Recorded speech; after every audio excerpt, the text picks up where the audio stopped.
We are live. Welcome. Baruch atah Adonai v'chelam she'achim barei. L'chaim. L'chaim. See a gallery over here. Oh, a gallery. L'chaim, everybody. So, Sally brings her fiance home, and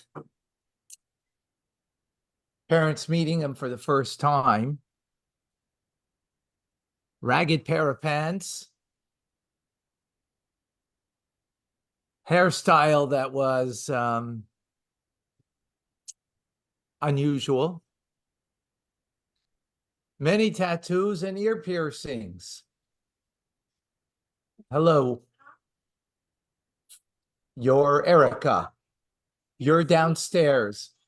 You're downstairs. No, you're in the right place right now, so I can tell you where the good luck. So, parents are a little uncomfortable sensing. Sally sensed the parents being uncomfortable. Says to them, "Ma, Dad, don't judge a guy by his cover. Really, he's an amazing, good guy. He helps so many people. Guess what? He's got 500 hours of community service he's got to do."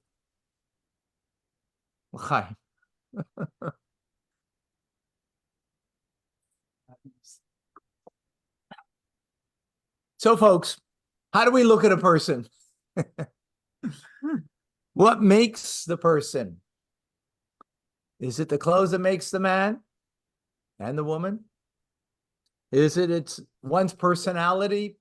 How do we look at individuals?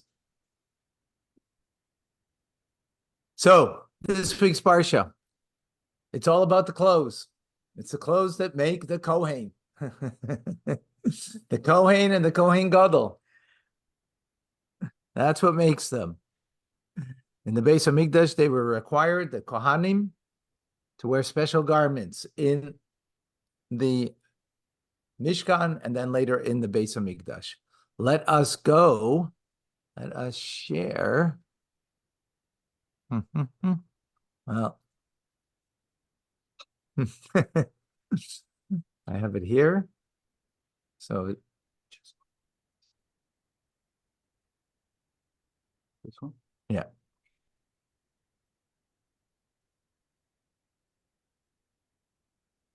Good. All right. Look at that. We're on a roll.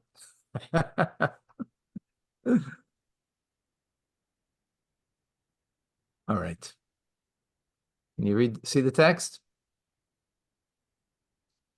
God instructed Moshe, and bring near to yourself your brother Aaron and his sons with him from among the children of Israel to serve me. Aaron, Nadav, Avihu, Elazar, Samar, Aaron's sons. You shall make holy garments for your brother Aaron for honor and glory, and you shall speak to all the wise-hearted, whom I have filled with a spirit of wisdom. And they shall make Aaron's garments to sanctify him, so that he serves me. So, what do we have here? We have, sorry, I'll tell you what we have.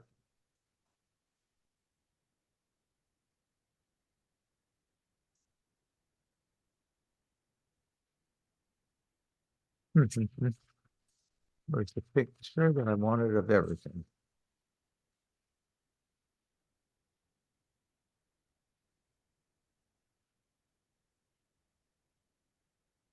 Let me take a different homage. Sorry.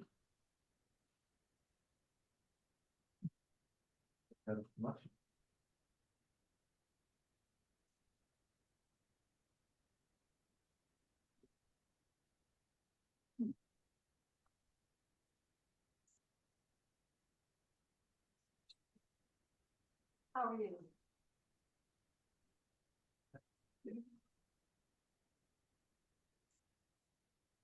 was going to say it's going really well. Okay. So we have different garments that the Kohanim would wear.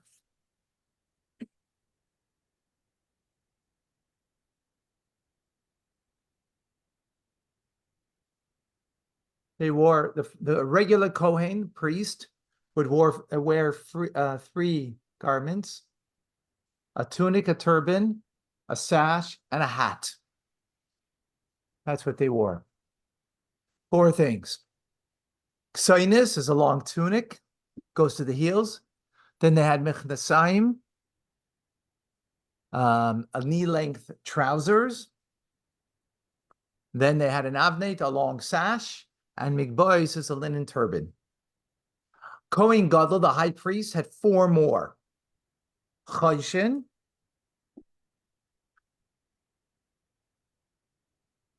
the breastplate. See over here?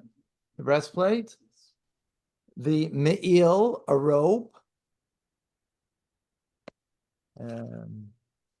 That had pomegranates and bells on the bottom of it. Okay. We'll hear more about.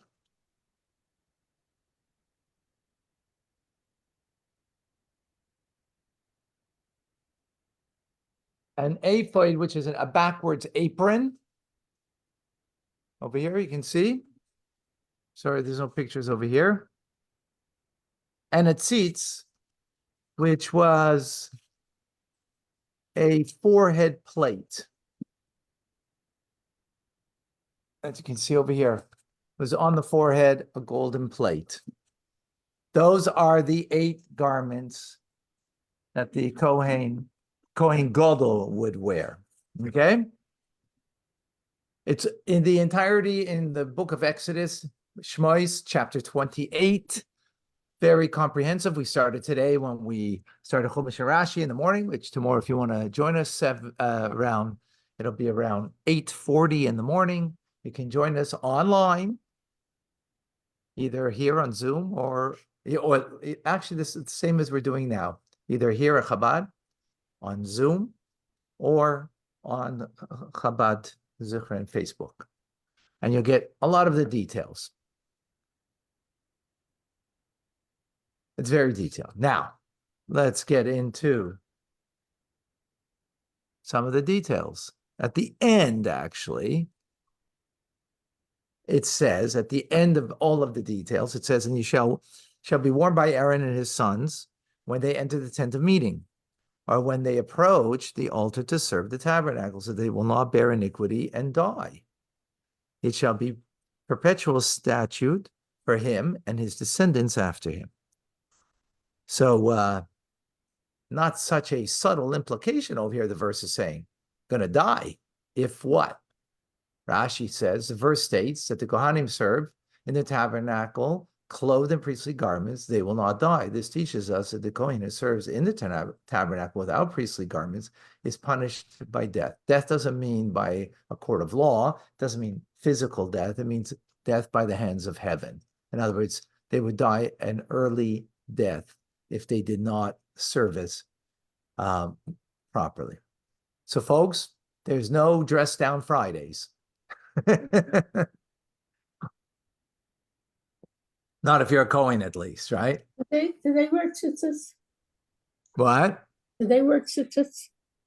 Yes. No, actually, that's a good question. When they did the service, because that's an extra garment. Maybe not. I don't think so. No, because that would be an extra garment. No. Nothing's on their feet. Nothing on their feet. Yeah. Very observant of you. And as a result, winter months, it was not so easy. It was not so easy. Summer is a different story, but winter, it was not an easy a service. Okay. But we see that they have to wear all the time, not only as a punishment, but whatever they did would have to be redone if they were not wearing the proper garments. Okay.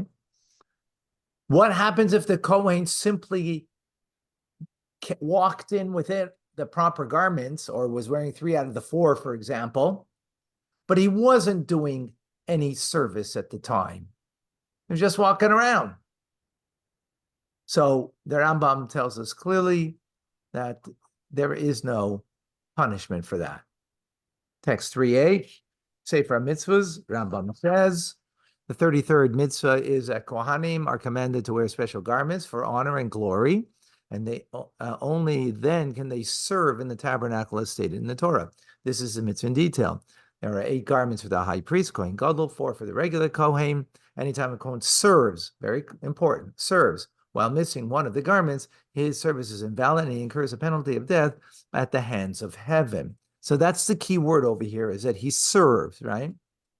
When he's serving, he has to be in uniform. If he's not in uniform, heaven is not happy, to say the least.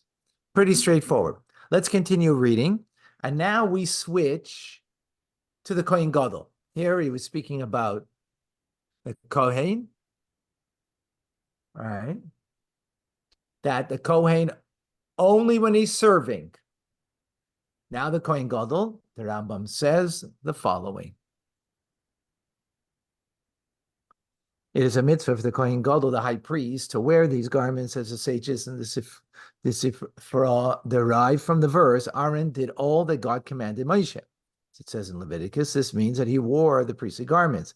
Even though the garments were the pinnacle of beauty, as they were made out of gold and precious stones, and the high priest, Kohen Gadol, must not wear them with the intention of wearing beautiful garments. Rather, he must wear them because of God's commandment to do so, namely, to always wear the garments in the tabernacle and the Mishkan. So did you catch it? The obligation is to wear the garments. Does he say in order to serve? No. Period. Right? Period. Only you have to always wear them. So the Rogatchover highlights this idea from the teachings of Rambam. And the Rogatchover, Yosef Rosen, says the Rambam's language implies that there is a difference between regular Kohen's garments and the high priest, the Kohen Gadol's garments, whereas the regular Kohen must only wear the garments while performing service in the Mishkan and the tabernacle. When it comes to the high priest, the Kohen Gadol, the very act of wearing the garments is itself a mitzvah. The truth is, Rashi actually makes this distinction himself, not just the Rambam. Rambam is doing it from halacha, right? Rashi is doing it from the simple meaning of the text, right? So they don't have to jive necessarily, but we see that, in fact, they do jive. As Rashi himself says, based on the verse before we quoted from verse 43. Now we're going to go back to verse 35. Okay, the cloak shall be on Aaron when he performs his service, and its sound shall be heard when he enters his tabernacle and when he leaves, so that he will not die. Rashi comments. Now it's only speaking here about the cloak, right? That has the robe that it has on the bottom of the pomegranates and the bells on it, right? Rashi comments and says, so he will not die. This implies that if he enters the sanctuary missing even one of these garments, not just that cloak, but any one of the garments, he shall be liable for the penalty of death at the hands of heaven. So we see that as the Rogatchover learns in the Rambam and Halacha, Rashi learns this in the simple meaning of the text, right? Text 43. The first text that we brought.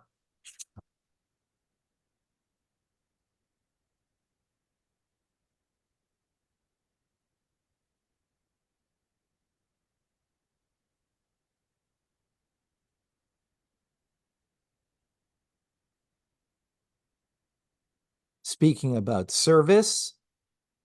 Remember, text 43, the first one was speaking about service, so that was including the Kohanim, right? Text 35 is speaking only about the Kohen Gadol, because it's about his particular garment, right? It's unique to him. And that just wearing it, going in, it didn't say doing the service, just entering into the holy, that itself is punishable. Like, right. Okay? That's clear.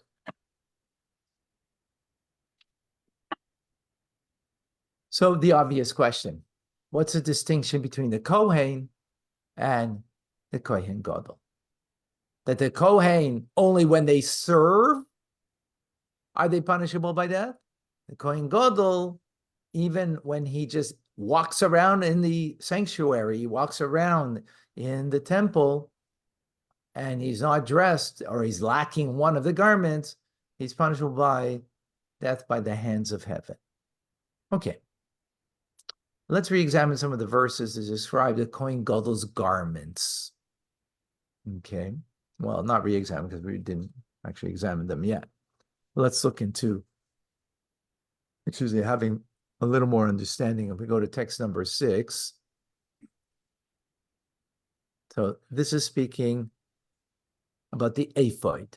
The ephod was the backwards apron. No, it's ephod is It's not it's not the plate. no. The plate is on the ephod. This is the ephod. Apron. This is it. It's a robe, like backwards. Here's the plate that's attached to the straps that it comes up from the back. It's full on the back and opens somewhat in the front. Straps come on the front, and then the breastplate is attached to it. So that's where there might be some confusion, right? Breastplate being a separate entity, though. Okay. So the verse says, and you shall put 2 stones upon the shoulder straps, right? It's coming back over here, the shoulder straps. Oh, we've got our Miss Weaver over here. You're the weaver. You're the weaver. Oh. We're going to get you to work over here. Wow.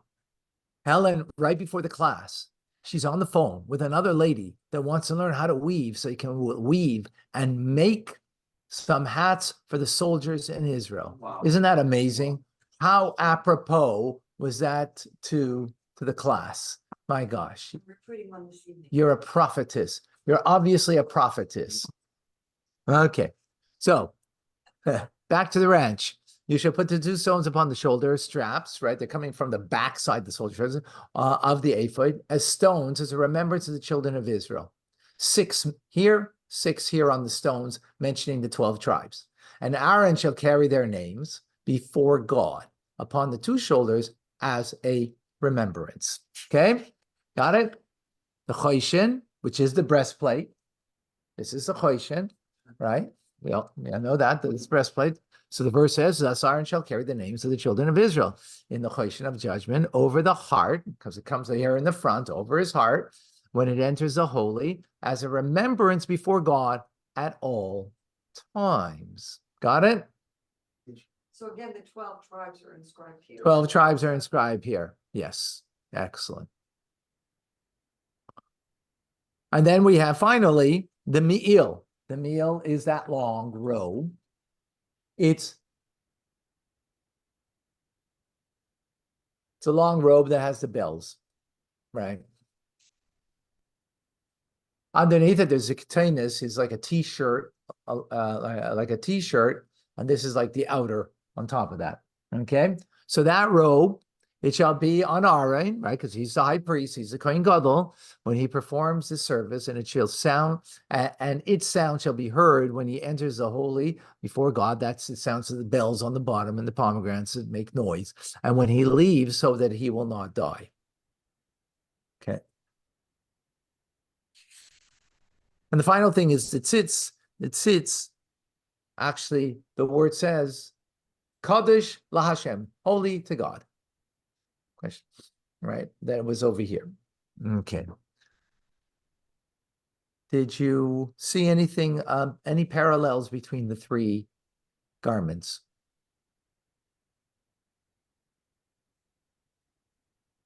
It says here, before God. Before God, remembrance before God. And here, before God. Right? Got it?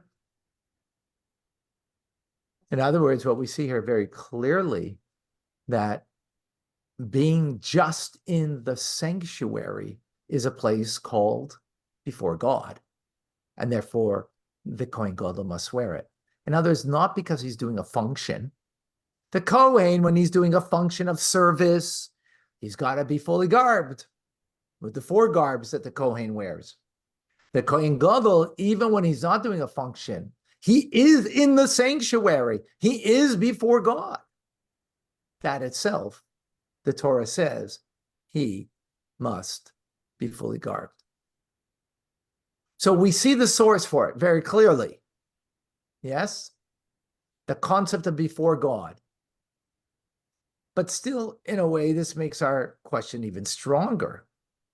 Why was this indeed required?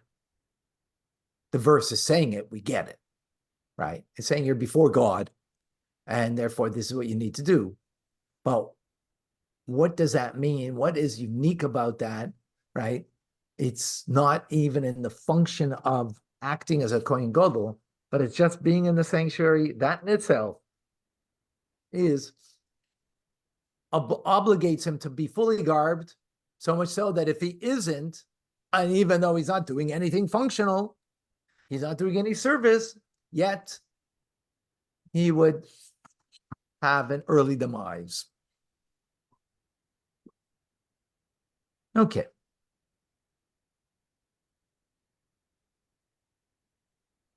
So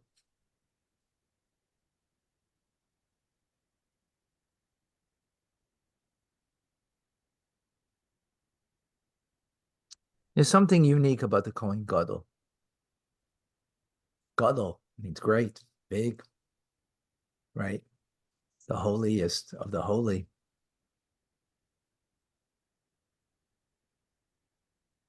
This individual is more than just himself. When we speak about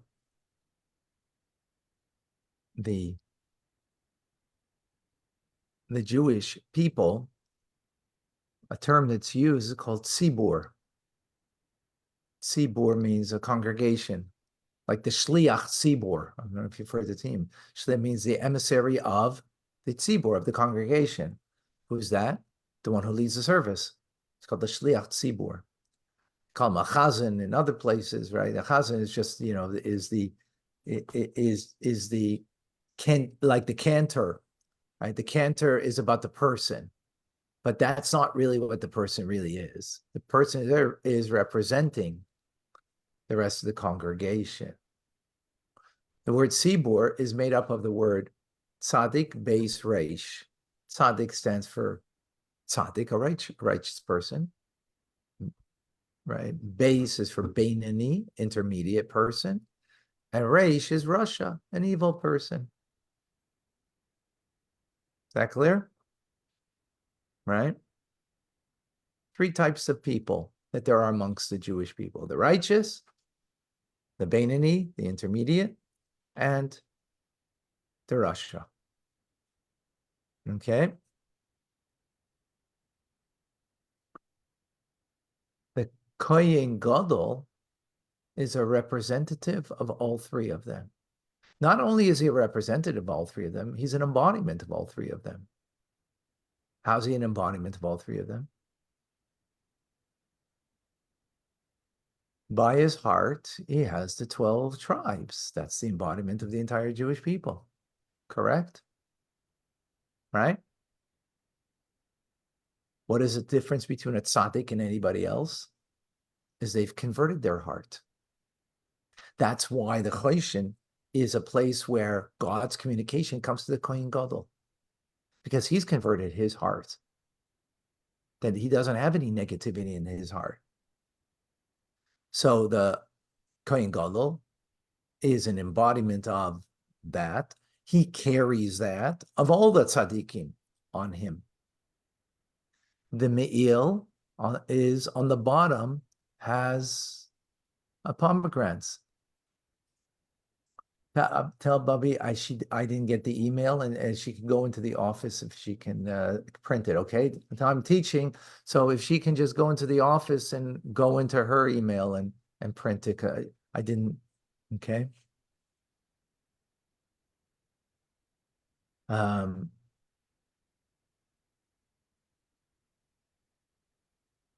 Sorry.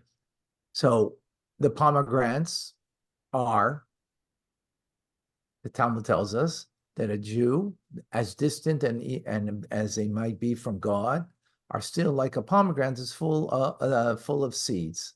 And if you count a pomegranate, there'll be 613 seeds in a pomegranate, which represents 613. And I heard from somebody in a company that makes pomegranate juice, is that you'll find around that number. It might not be always precise, obviously, but 613 commandments. An evil person who's a rasha is full of mitzvahs, just like a pomegranate is full of seeds, right? So, who's wearing a pomegranate? The Kohen Gadol. On the bottom of the me'il is apples and pomegranates, right? Shaped, right? Representing on the edge at the bottom, representing the rasha, the evil person, right? The evil person. Is that clear? Where else is the Jewish people represented? Yes and no, not really. We're looking for the Beinoni now. Beinoni. Where would the Beinoni be? In between. Beinoni is between, right? No. The two, we just mentioned them. There are two stones over here on the shoulder. The shoulder is between the front and back. He's still got a backside to him where he's got to struggle with his evil inclination, right? So, and the 6 tribes on one side, 6 tribes on the other side, embodiment of the entire Jewish people, meaning the Beinoni of the Jewish people, right? So the Kohen Gadol is an embodiment in his clothes, and the clothes make the man. In this instance, for sure, right? Of the entirety of the Jewish people and all of the different divisions of the different types of Jews that there are. When we talk about different types, we don't mean Sephardic, Ashkenazic, Polak or Russian, I mean, Tzaddik, Tzibur, Tzaddik, Beinoni, and Russia, right? And he is an embodiment of it. And not only is he an embodiment of it in the clothes that he wears, but he is constantly before God. In other words, these 3 individual types of Jews are always, through him, an embodiment of the entirety of the Jewish people, and they're always before God. What does it mean they're always before God? It means they're always connected. They're always connected. They're not sometimes, yes, connected, sometimes not connected, right? They're always connected.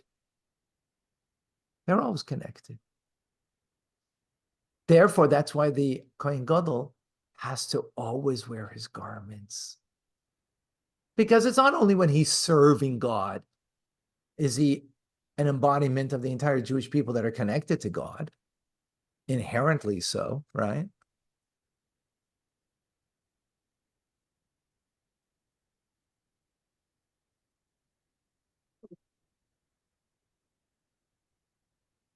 Right?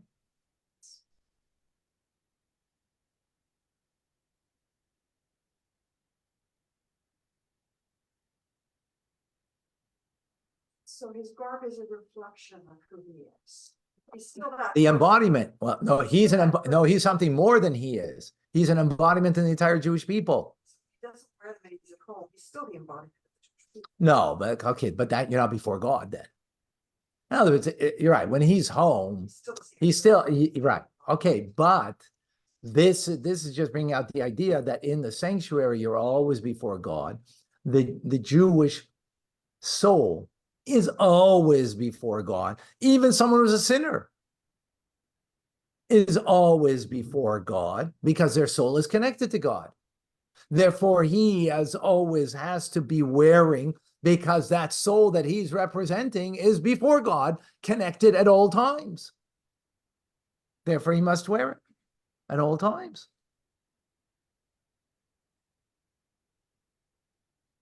So we're not connected because we're not connected because we we have a common culture. First of all, we don't, Sardak Ashkenazi, different culture.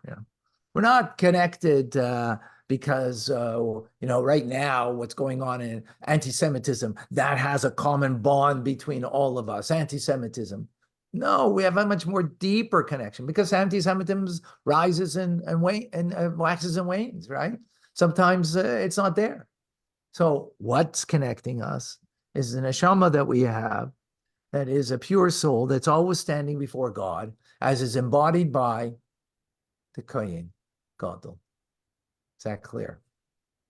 As a result of that, we have a shared destiny because of a shared soul that stands before God. Is that clear?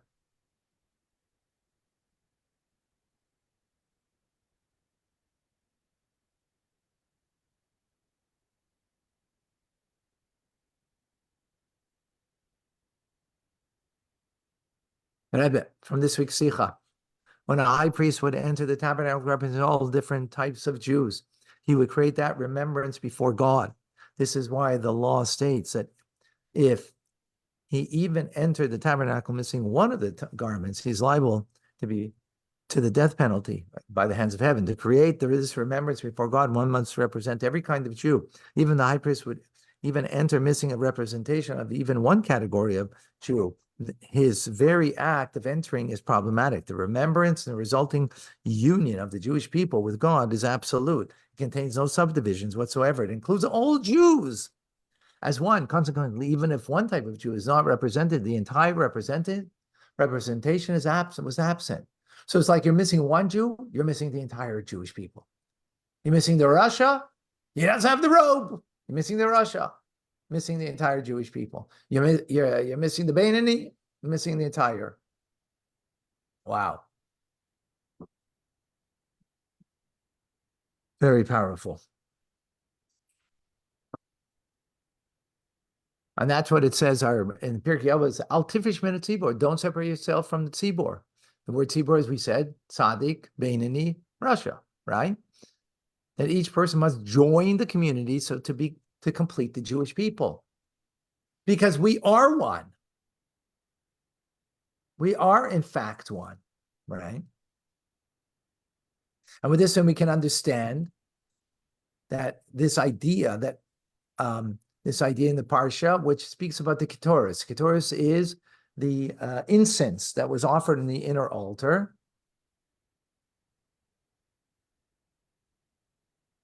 Aaron shall make the incense of spices, go up and smoke upon it. Every morning he would set the lamps in order. He shall make it go up and smoke. Now, there were 11 spices. One of the spices was called chalbana, which was a very pungent smell. And here, right, we're talking about an aroma. That's what was unique about this, right? It had an awful smell. Yet, if it wasn't included, it invalidated the rest of the 10. Representing the awfulness of some people. There's some people who act awful. But if they're not included amongst the Jewish people, if they're excluded and not part of the Jewish people, that offering of the aroma, right, would be invalid. Every Jew must be included.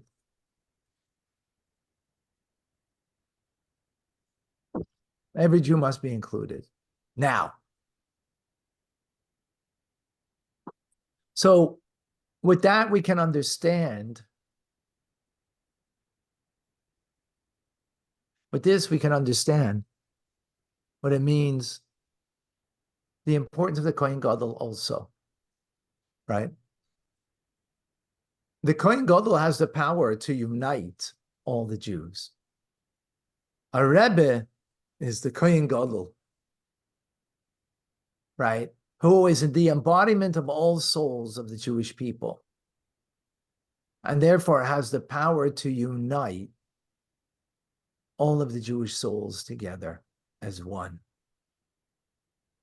As the Kohen Gadol was the most elite and supreme spiritual leader in the times of the Mishkan and the Beis Hamikdash, as Aaron Kohen was.